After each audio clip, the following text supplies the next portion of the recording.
Hello and welcome to your program. This is SOUQ Pulse. There you already know that we are live on SOUQ News, and here we are all about positivities.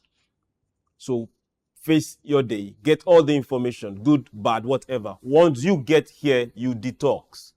Then you get on SOUQ Pulse, then we talk. We're taking it a notch further and telling you right now is a crime to keep quiet. So on SOUQ Pulse, we talk. So go ahead, get your friends. It's talk time. For a while, people have celebrated beautiful things, innovations, inventions, good business, good deals. Some even celebrate loans. Then some celebrated oil exploration. Some celebrated the discovery of solid minerals. Then the celebration had some K-leg if you live in Nigeria. Now that's where we are heading to. We will talk things that have come out of things that are supposed to be a blessing. Still a blessing in some certain places. And we will talk. And we also want you to join us and talk about this. This is SOUQ Pulse. Like you know the basics. Here we talk. It doesn't matter who is favored, who is not favored, who is blessed, and who is looking forward to that blessing. My name is SOUQ, John Rogers SOUQ, and today we will talk.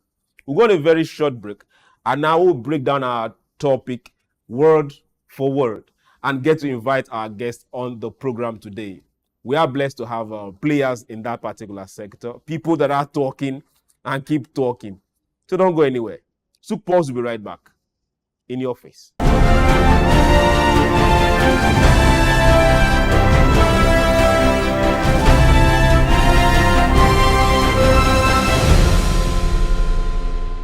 Welcome back. This is SOUQ Pulse, and here we talk. My name is SOUQ, John Rogers SOUQ. Now let's try and go back to some time past.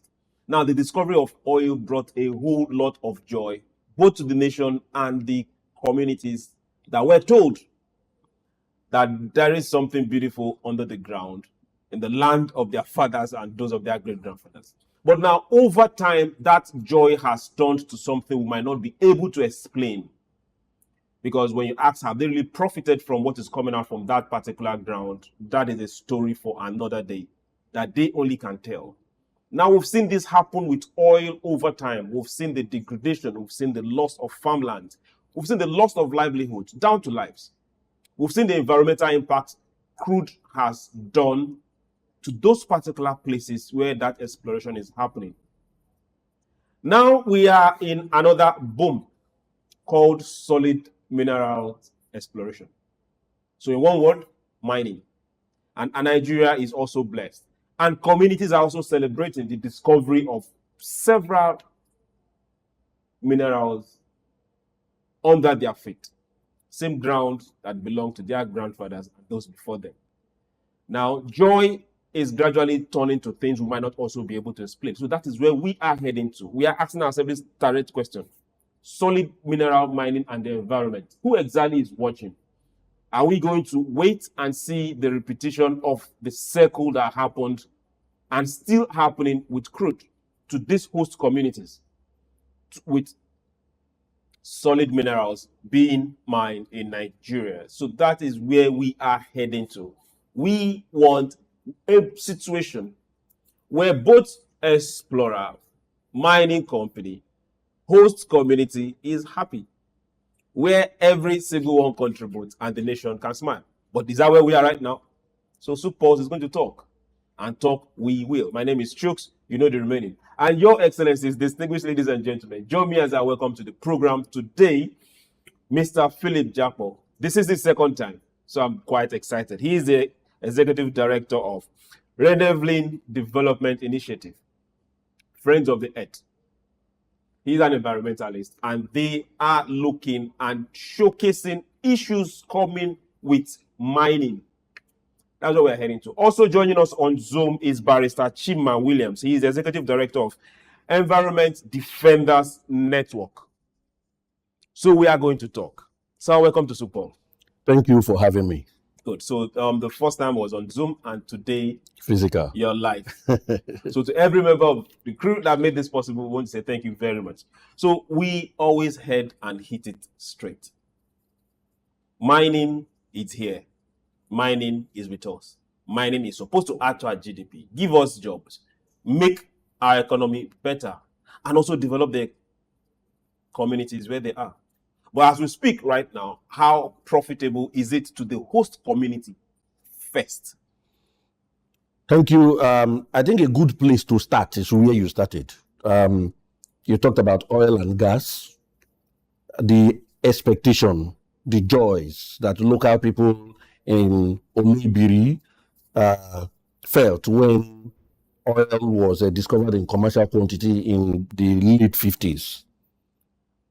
Within a decade, and then two, and subsequently, the expectation, the joys that they had started fading. Why?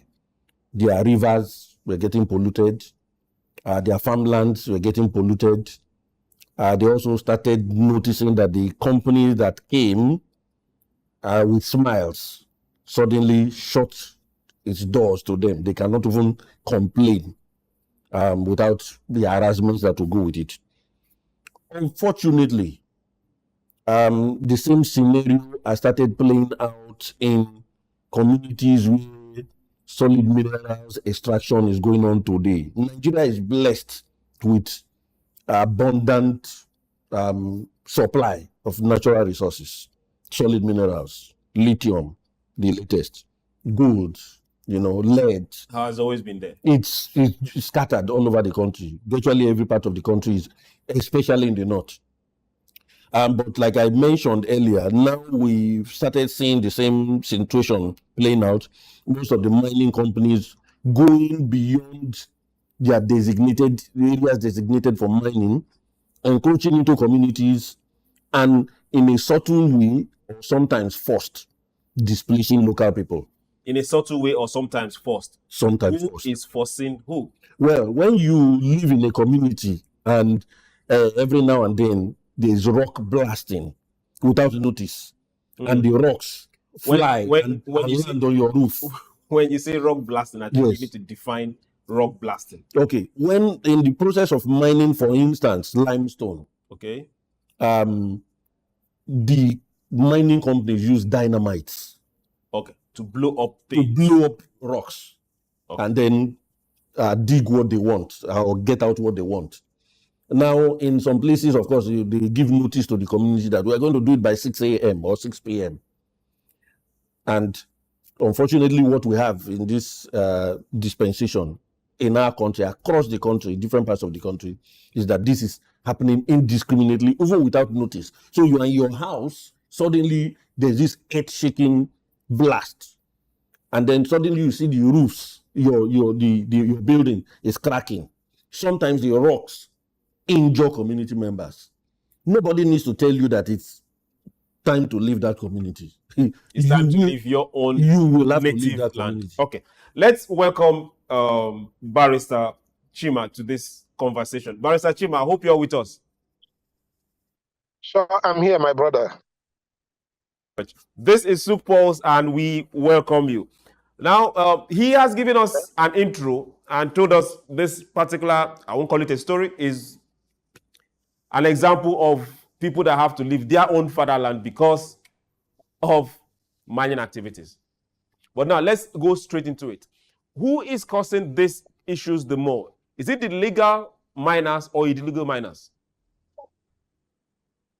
Well, of course, you know that legal miners will take precautionary steps in their mining activities. But the illegal miners, because they are stealing as thieves, they will not take precaution in whatever step they are taking. Their interest will be to, steal the resources as they get it. So you see that those are the ones that will do their blasting without announcement, without letting anybody know. They will operate nicodemously, and they will steal the resources. So those illegal miners, mind you, there's a difference between illegal miners and artisanal miners. Okay, so those illegal miners, they can be mining in a very large quantum, but because they do not have procedures guiding their activities, because theirs is to quickly grab and disappear. So they will not take steps to ensure that standards are followed. So those are definitely the illegal miners. They are the ones that destroy. They are the ones that steal. They are the ones that does not pay anything to anybody. Rather, they bribe their way through some people, through some military officials, those that are supposed to protect and defend the community people. They pay them to harass the community people on their behalf. And at the end of it all, some of these allegations that you are dropping down here, hope you know we are not just national, this is an international channel. Some of these allegations, do we have evidence to back them up? Of course, there are a lot of evidence everywhere. Okay, I can point out to you that the one that you have, because you are the one that is speaking right now, that there was a time that the Permanent Secretary, Ministry of Environment in Akwa Ibom State summoned illegal miners, Chinese illegal miners, and they were sanctioned. So we know about this. The people that are involved in these sharp practices, they do not want them to be known. Okay, so I have conducted a research on a Chinese company that is supposed to be operating in the Niger Delta. Of course, the address they gave, while we tried to trace that address, we were taken to a seaside. Okay, so the end point of the address they gave to us, the roads, ended inside the sea in River State, in Port Harcourt. So when we speak, we do not speculate. We say about things that we have empirical facts about. We will definitely ask for this evidence that you have and also get to see it and also publish it. That is for sure. But now let's look at the illegal miners you're talking about. Do we have more of these illegal miners localized or people from outside this country? Well, of course, when you talk of illegal miners, because of the resources that are needed for their operations, they are mostly the foreign agents.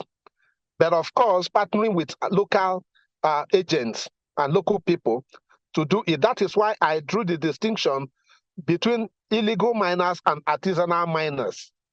Okay, because artisanal miners are people that are known, and they may be from some of the areas, from the communities, who see these resources and take them, to eke out a living.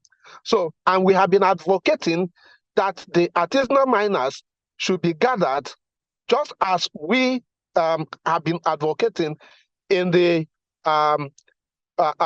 petroleum sector, that they should be allowed citizens to have modular refineries, which will be licensed. Of course, the cadastral zone, the cadastral office is supposed to have a record of both artisanal and large-scale miners. But the record that definitely they won't have is the record of the illegal miners, because they do not want to be known. Since these illegal miners don't want to be known, but they are working day after day in these particular communities. Let me come to you. Then who exactly is assisting them? Somebody somewhere is giving them that impetus to work, and helping them take something out. So I want to commend what Barrister Chima mentioned, because that is very, very important. That is the foundation of where the challenges are. Now, I want to draw an example before responding to your issue. I think the Ministry of Solid Minerals 2 months ago arrested some Chinese nationals in Nasarawa State. Doing what exactly? Collecting lithium. So they set up a lithium collection point in Nasarawa State. When they were arrested and interrogated, the government learned that they were registered as an agro commodities firm, now doing illegal mining in Nasarawa State. They were arrested. They were Chinese nationals. Now back to your question, the response. Of course, we know that these people with the resources needed to do those kind of things, these people cannot come into any community and do those things without some collusion. The collusion with even possibly officials of Ministry of Solid Minerals. Collusion with traditional rulers in some of these communities, of course, that is happening. Allegedly. Well, there are many cases where it has gone beyond allegation and proven that they have dealings. Even the engagement we had yesterday, people from the communities where this ruination of the environment is happening, they confess that the traditional rulers are involved in these things. The traditional ruler in their community. In their own community. So you can replicate that across board. No company can come into a community and start doing those things without some form of, permission. Okay. Somebody somewhere is shielding somebody somewhere is benefiting from what they are doing. Okay. Somebody somewhere is being settled. That's like the West African word. Somebody's being settled. But who is losing? And that's where I'm going. Now, these things can only happen because the proper oversight, the proper monitoring, which government is supposed to do, is not being done, or some people are just looking the other way around because they are also benefiting. Okay, now let's look at the communities. Let's come back to the effect of this, not just illegal mining, but the degradation of the environment. To what percentage do you know communities that are directly affected? Not from crude, but now let's look at solid minerals now. Well, I must confess that, for instance, when it comes to gold mining, lithium extraction, lead mining and extraction and processing, virtually every community where extraction is going on, these kind of pollutions are there. The first time I visited a community involved in mining activities was in 2009 in Jos. 2009. I was in a community, I think the area is a Barking Ladi. And this is the same situation. Farmlands belonging to people, miners encroach and ruin those farmlands. People even, because the earth, with all this blasting and unnecessary digging, sometimes the earth just caves in. People are just walking and they, sinkhole, they go into the ground. Things like that. That is in Barking Ladin in Jos, Plateau State. I've also been to Zamfara State, where in 2010 and 11, kids died from, about 300 kids died from lead poison. Now, that's one particular one that got me thinking. Was you mentioned mining of lead. How informed are people that lead itself is very poisonous? I can go the whole hog, this story, because I visited the communities in Bukuyum. I even visited the general hospital where some of the kids who were suffering brain damage as a result of their interaction with these solid minerals, the exposure to the dust affected them. Now the problem, and this information is one information that may not have come out extensively. The problem, what caused that problem in Zamfara State, Bukuyum, and environs, was because Chinese miners came with this innovation of small grinders. Of course, they grind these the rocks from which you extract the lead. The Chinese miners now created small grinders, steered it into the communities. And so the community people take the rocks to their community, they grind. They grind close to the home.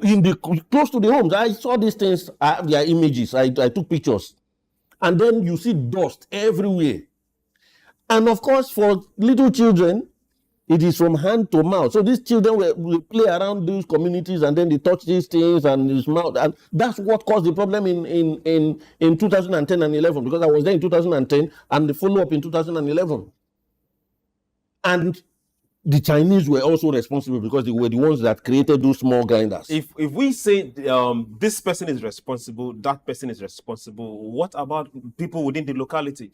Well, in the case of Bukuyum, that is Zamfara scenario, one thing I came away from that visit was the fact that a lot of the local people are ignorant to the fact that even lead is poisonous to kids.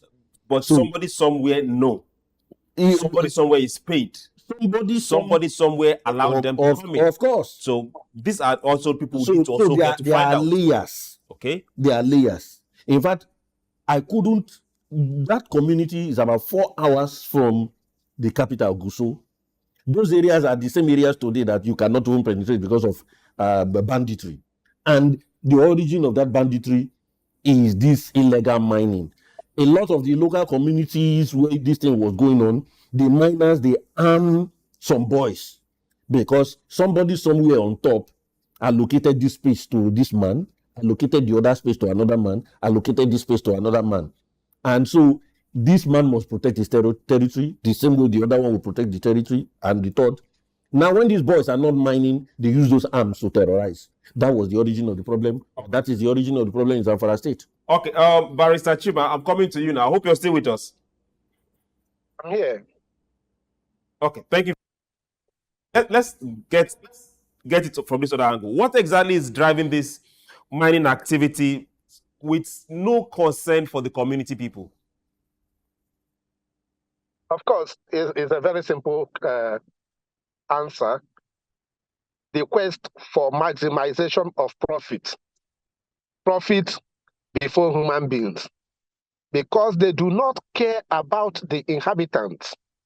And as Philip had mentioned, it is that the resource that is under the feet of citizens that people are collecting that is creating the insecurities in our communities, because the people must have to be forced to leave their environment so that excavation and mining and collection of, these scattered natural resources in solid minerals will be collected.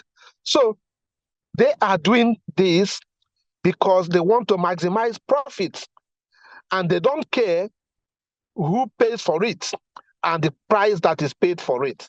So it is not the business people who are involved in this thievery that our own concern is on, but the regulators and their allies, their collaborators from the communities.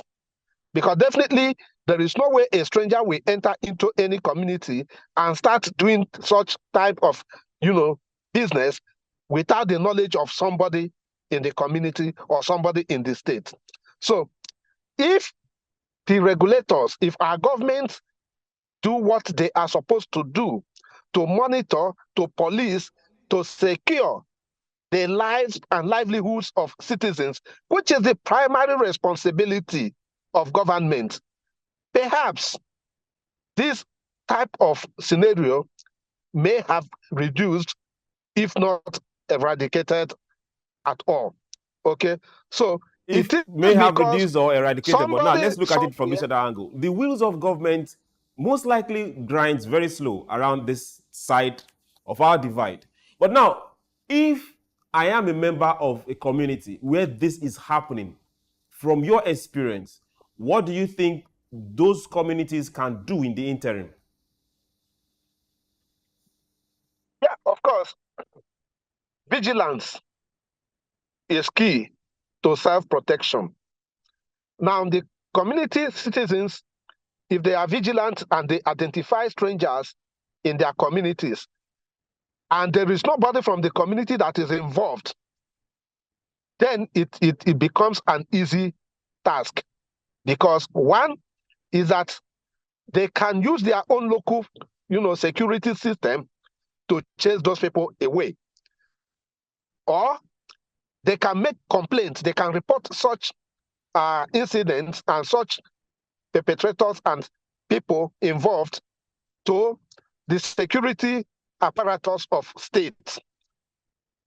And of course, they can make a report to the Minerals and Mining Office through the cadastral office to say that, look, please check we are seeing these people in our environment, and we believe they are not licensed, so they are stealing the resources of the nation off our feet.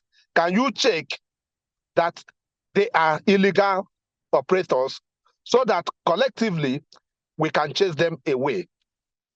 So this While will they be try the to collectively responsibility. chase them away, is it possible that Yes. people that are also legally licensed to do this craft, to do this exploration, to do this mining, are also part of the pollution? And if yes, what can the community do in that sense? Yes, in that case, okay, because they signed some documentation.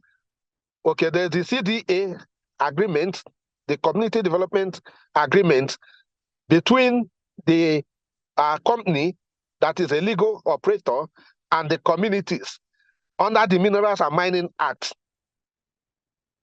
of Nigeria, that, you know, if the people know who is perpetrating, they can make a formal report against such company, first to the company itself, that look, we have observed that you are not doing this in the right way, and our people are suffering because of this and this and this. Okay, and with that, you have laid a foundation for a formal complaint to the Ministry of Mining, Minerals and Mining, you know, to investigate the activities of this. And once such investigation is conducted and they are found wanting, I think the law provides in sanctions, including imprisonment, terms of imprisonment, fines, including withdrawal of license and the rest of it. So if they are operating legally, chances are that they can be called to order. But the worst case scenario, if they are operating legally, chances are that they can't be called to order. Now, before we go on a break, just in 2 sentences, I'll be coming to you second. But first, let me come to the studio. In this scenario, what can organizations like yours do, or what are they doing to assist these communities? Now, let's break it down. When we say communities, it's like far away. To assist these people. Well, I think what we should do is what we are doing. First of all, we go to those communities, help document these infractions, and then amplify the voices of the local community. That is why we are here. Yesterday, we had a press briefing where we were talking about Abuni community in our local government area of Nasarawa State, okay, and with the district. We'll be coming to that after the break. Let me come to you. Let me come to you, Barrister Chima. Now, from all indication, you sound more like an enforcer when it comes to this side. So what exactly is your own organization doing to make sure that this, going beyond the people now, these human beings don't leave their fatherland? Yeah, of course, we are involved in, first and foremost, trying to identify with the problem of the people and let the people first understand that this is a problem that they are facing. And then we support them in petition writing, if that is needed. We support them in terms of taking legal steps to stop what has been going wrong and to reverse it. Now, we are going on a short break, very short break, and we will return and continue this conversation. Remember, this is SOUQ Pulse, and we wish we had 2-3 hours to talk about this, but let's not keep quiet. Someone will be saying, okay, it's somewhere far away in Nasarawa State. Later, we'll get to talk about and ask questions. How does what is happening in Nasarawa State affect you that is in Lagos, or you that is in Ebonyi, or you that is likely going to Jakpor? Don't go anywhere. SOUQ Pulse will be right back.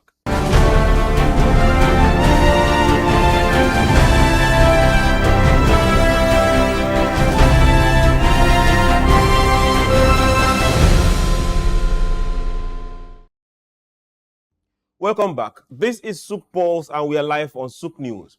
We are looking at the mining boom that is currently happening in Nigeria, and we are seeing and asking questions stemming from the environment and the devastation some communities are facing. So we are looking at those particular people and we are asking ourselves, who exactly is watching? It might not be your brother, but who is watching? It might not even be someone that you might ever meet in life, but exactly who is watching, and how do you think it's going to affect you? Because it affected Ogoni, it affected Rivers, it affected a whole lot of states in the Middle Belt, in the Niger Delta. Rivers are polluted all the way to the north from something that is happening hundreds of kilometers away. Now it is solid minerals. And our guest made a mention of a particular one that is being taken from the ground that most people might not really know. But lead is not just poisonous, lead is carcinogenic. And not just even to the child that is born, to the one that is yet unborn. But these are all minerals that will develop a nation, depending on what you use it for, or who you sell, or what you turn it to secondary or tertiary product after getting the raw materials. But how is this exploration done? And the host communities, which is where we are dwelling on today, how are they coping? My name is SOUQ, John Rogers SOUQ, and I still have Mr. Philip Jakpor here, and I have Barrister Chima here, and we are talking. So should you. Now, let's go back. Where should we direct advocacy to? To communities or to the activities themselves? Well, I think our advocacy targets the government, okay, and it is deliberate. None of these mining companies go into those communities without getting some license, federal, state level.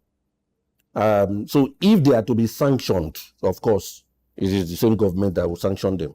So our advocacy at that level on sanctions, of oversight, and things like that is at the government level. But the advocacy, like you rightly heard Barrister Chima also say, that we are doing at community level is to get people to be united, to speak with one voice.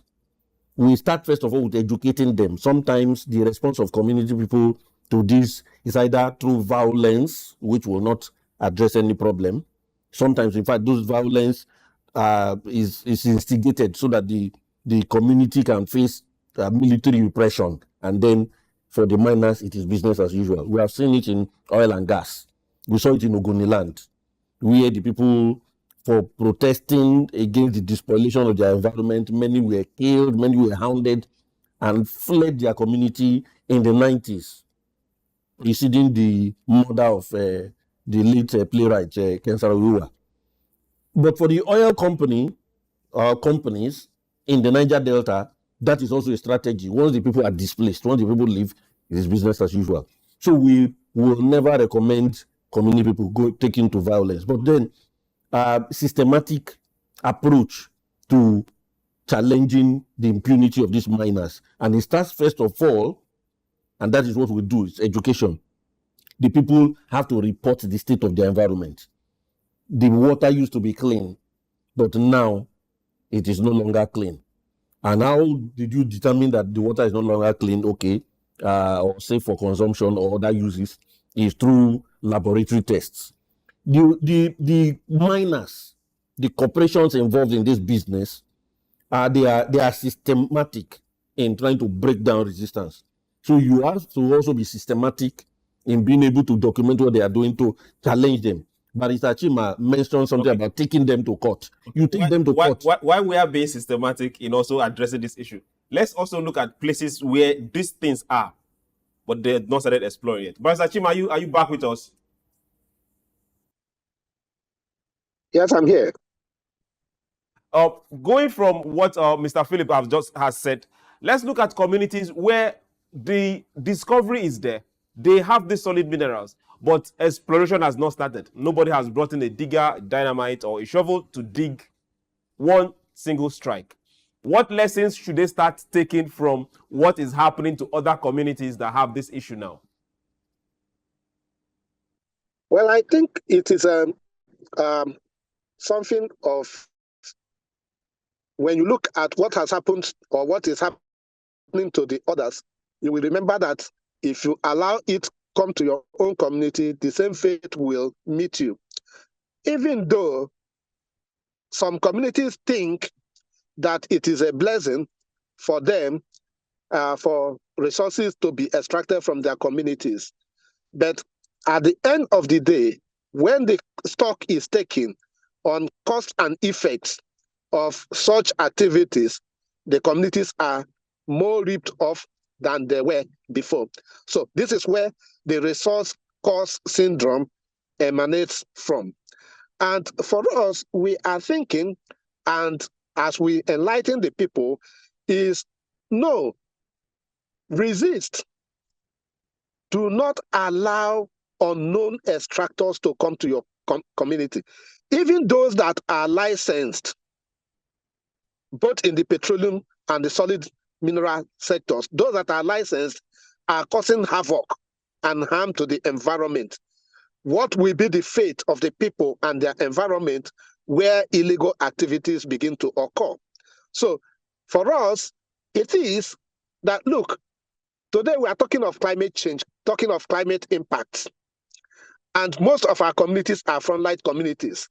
That because of such resource extractions that are taking place in their communities, they are dangerously exposed to impact of climate change. So we see flooding, carry babies, carry old men and women, carry houses, destroy farmlands, destroy fish farms, destroy people's source of livelihood, put people in penury, and nobody comes to their aid, not even the government. Because in some occasions, the government... Why we keep this particular line and chain of thought, I want to also ask you this. This is where we always have issues when it comes to discussing things like this. Who should we hold responsible?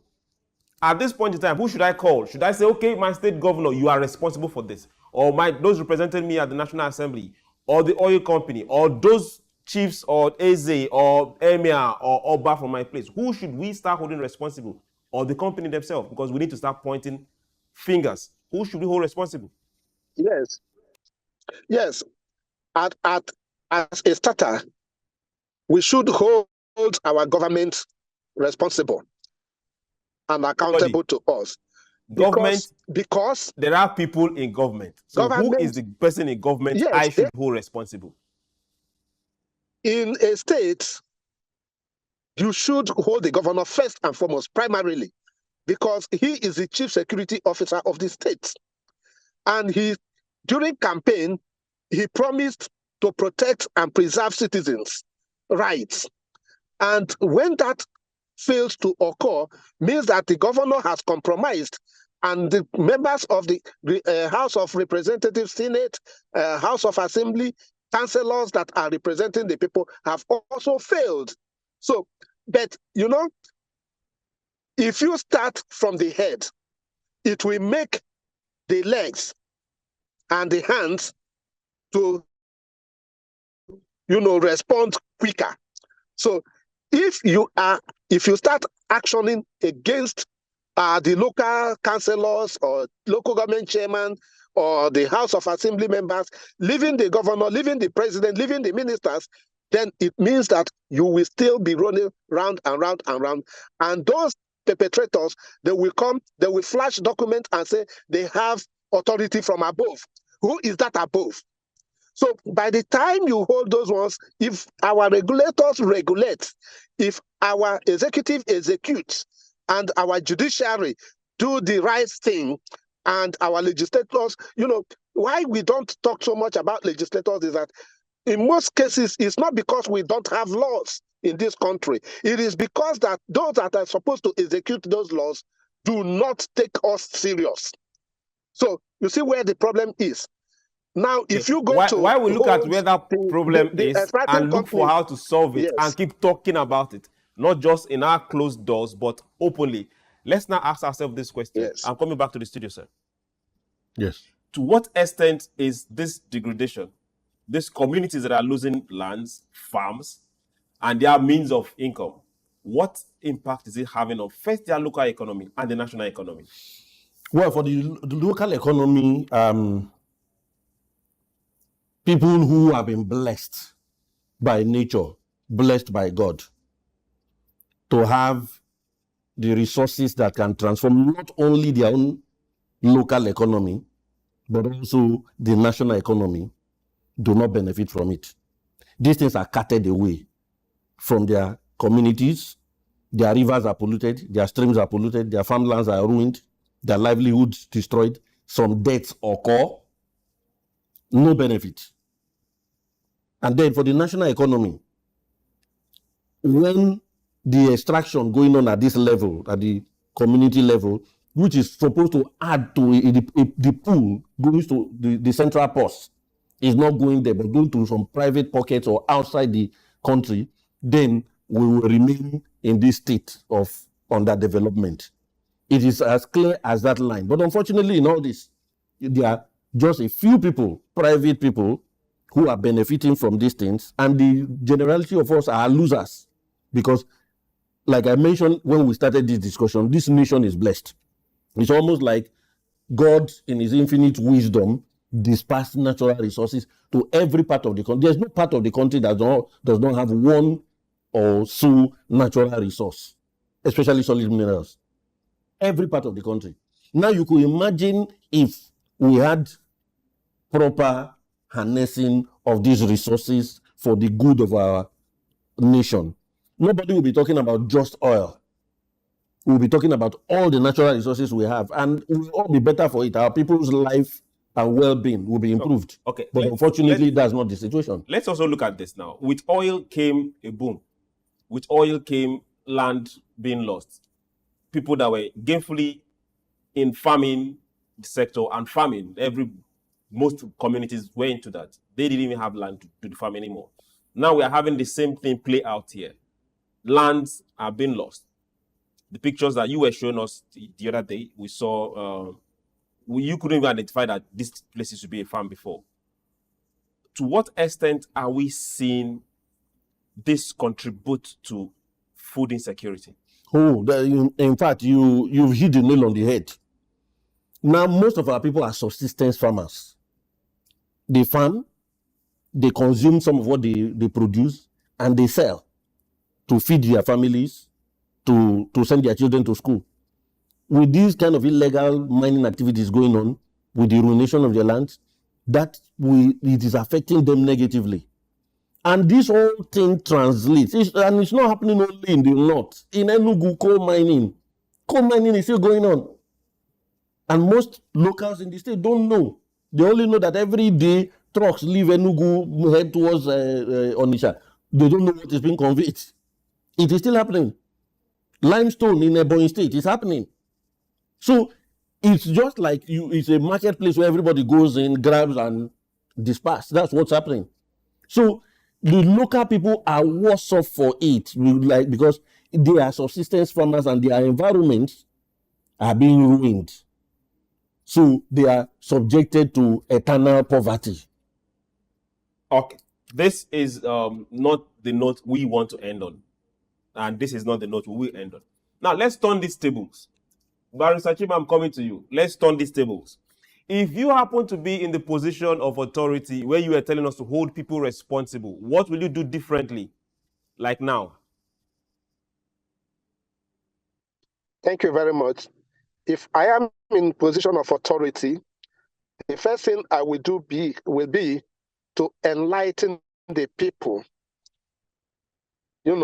Enlighten them to understand the do's and don'ts, what they can do themselves to protect themselves, and what they can do when they cannot protect themselves by themselves, to get the ears of those of us that are in authority to hear and listen to them.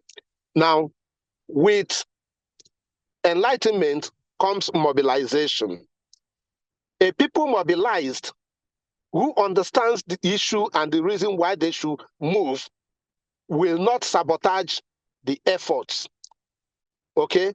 And practically, as a person in authority, I will have a listening ear, and I will place the citizens whom I am superintending over above the profits that anybody will make, including myself. Because once you are taking responsibility, you are placing yourself as a servant of the people, not for the people to serve you. Okay? So you serve the people will serve you in return. So we have all the crises and the troubles that we have in Nigeria today because those that we elect turned around to become lords and make us their servants when they are supposed to be our own servants and we being their lords.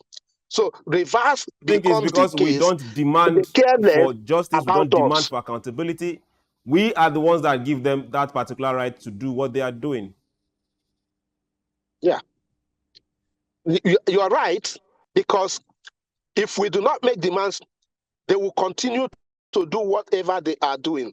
And this is where we think that Nigerians coming out to protest against bad governance was a right under the Constitution of the Federal Republic of Nigeria, and use this opportunity to tell those in government to release whoever had been arrested in connection with the protest. Because that is a fundamental right. While that plea of yours will still be heard, let's come back home because I'm looking at the clock and we are almost out of time. Now, let's come back to the presentation you made. Very, very few sentences. Now, the last part of it was talking about homes losing their younger girls to minors or people coming in for business in this particular place. Now, is this a problem or an issue of moral decadence? I won't use that word, moral decadence. Now, were the younger girls taken from the home by force? Well, look at a community that has been impoverished. Okay, poverty, money. There's no government presence. Okay, no government presence. No hospitals, no schools, and you have mining merchants who come with expensive phones, who throw cash around, and you have these girls from these poor homes who are vulnerable. Okay, so they are victims of the system. The younger ones are victims. They are victims. So of the system. It's a vulnerability because of what the system has done to them. Okay, now if you are within that particular community, yes, and you can't change things, what exactly will you do? If I'm in the community and I can't change things, and you can change. I can change things. Yes. Well, just like Barrister Chima mentioned, the starting point is educating people. Educating the parents, the elders, or parents, the girls. Yes, the parents. Because they are children, they are minors, they don't understand this language. Okay. But you see father. So we start with the parents, and then we target the traditional institution. What you are enabling in some cases is going to create a massive problem that the community will not even be able to carry later. I mentioned the issue of Bukuyum. When the mining activities were going on, some people were benefiting. Today, those communities are almost vanquished. Everybody's on the run. Everybody's on the run. At what point in time should we start holding the miners responsible? Right now. Okay. Barrister Chima, I'm also trying to end with you with this particular question. At what point in time should we start holding the miners responsible? Be it the artisanal miners, be it the local miners, be it the foreign miners, be it the legal one and the ones that have a license. At what point in time should we start holding them responsible for excesses on the environment? Of course, like yesterday. They should have been held responsible. To everyone that has been part of this particular production today, we want to say thank you. To the crew behind the cameras and the control, we want to say thank you very much. And to our guests, thank you very much for coming on SOUQ Pulse. Thank you for having me. Thank you very much, Barrister Chima. Thank you very much, Mr. Jakpor, for coming. My brother. Now, this is more of a closing. This is way shorter than a monologue. If we don't take care of this today, is that same monster that we will cry about tomorrow. It is our problem, and we must stand up and solve it. Every single person representing you, from the councillor to the local government chairman, to those in your state house of assembly, to those in the government houses in the state and the federal, hold them responsible. And to the one you see every day in your village, your Oba, your Kabiesi, your Eze, your Emir, in your community, if they are producing or exploring or mining, hold them accountable. Because if we don't do that now, you will definitely lose that land. If you don't lose it by force, you will lose it because it becomes unproductive. And we are responsible. Tomorrow you will leave your community and look for another community to go and live. And there will be problem because they won't let you, because the land there is not even enough in the first place. So we must secure our environment and take responsibility ourselves. My name is Chooks. This is SOUQ Pulse. We'll do it again tomorrow. Have yourself a beautiful evening. And remember, love your neighbor as yourself. Bye.